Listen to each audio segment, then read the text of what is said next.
Sure. Well, some really cool new equipment coming over in the firearm stuff. We can check that out. Actually, I'll show you guys. I'm allowed to talk about it now. You probably heard some stuff, and it's not just the lift helmet. I'm not going to go into the lift helmet in general. You guys have seen me fly with the lift helmet, especially on float plane, especially in the aerobatics. The more and more I'm flying with this helmet, especially because it's so light and it's vented and stuff like that, and it's just so comfortable. It just gives you a little bit more comfort level. I don't know why. I don't know why I wouldn't fly it with anymore. Um, but I do want to show you something that probably not a whole lot of people either know about or seen. The reason I know that is because there's only a handful of them on the planet right now. And this is one of the beta versions. I will tell you that Lyft, over the years, the majority of stuff I buy it myself. They didn't give me anything. These helmets are the first time that they're working with me to do some beta testing for them. Because of all the different types of aircraft I fly, I've been testing this in different aircraft and seeing how it's working in different stuff. But I'm going to show this to you as a little secret about this helmet. Like I said, you've seen me fly with the Lyft helmet a lot. I love it. It's great. You want to go check it out. I got a half-hour video that I did on that helmet.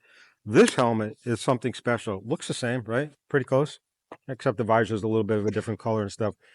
This particular helmet has something very special in it. And if you look right here, there's a little connector here. So what does that do? Well, first of all, I've got the Lightspeed noise canceling headsets in here. And then there's this little connector here. What that connector does is goes inside here to a little module. It's a new module that doesn't come in the regular helmets. And it's got some programming and stuff in it, which they just updated for me, that allows you to go with in-ear, and you can see how one's longer than the other, and we'll talk about that in a second. So you can go in-ear and have noise canceling. So this changes into noise canceling only, so you don't have the audio right this second, but and then you have audio coming through this. Now, if I unplug this, the audio is coming through the headset. So it's almost like if this breaks, you don't want to use it, unplug it, and then you got your audio coming through here. But you get the best of both worlds, and it's incredible. I got another video coming out that I'm going to share with you guys, and we're trying to bake some of the audio into the video so you can kind of hear the differences and stuff.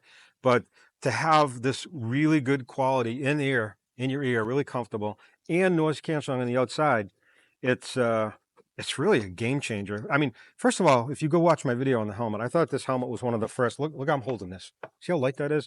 I thought this was one of the first helmets I've seen in a while that was really had some really good new innovation in it, which was cool. So anyway, so here's what happens. You see how one's longer than the other? So the long one, you basically throw these over your shoulders, put these in, then you throw the helmet on over the top of it.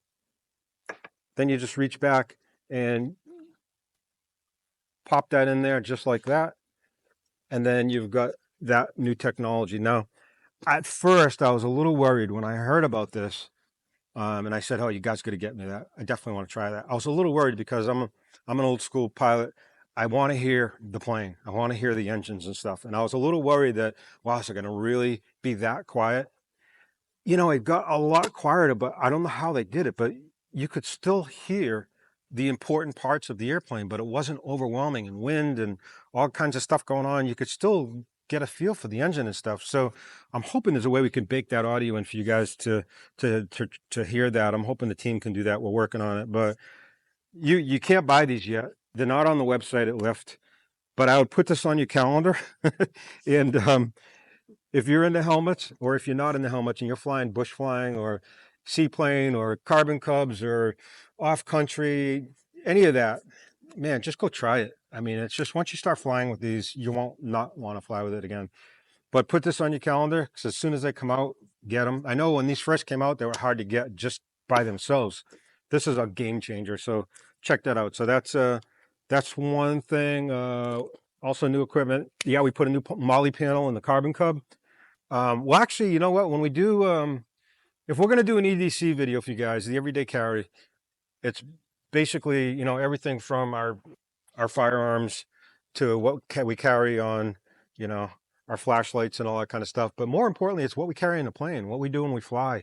You know, I have a bag, certain bag. We'll go through all that EDC with you guys. And there's actually, other than that Molly panel that's in the Carbon Cub, there's more stuff that's in my EDC that we can share with you guys. So we'll do that soon. Any other questions?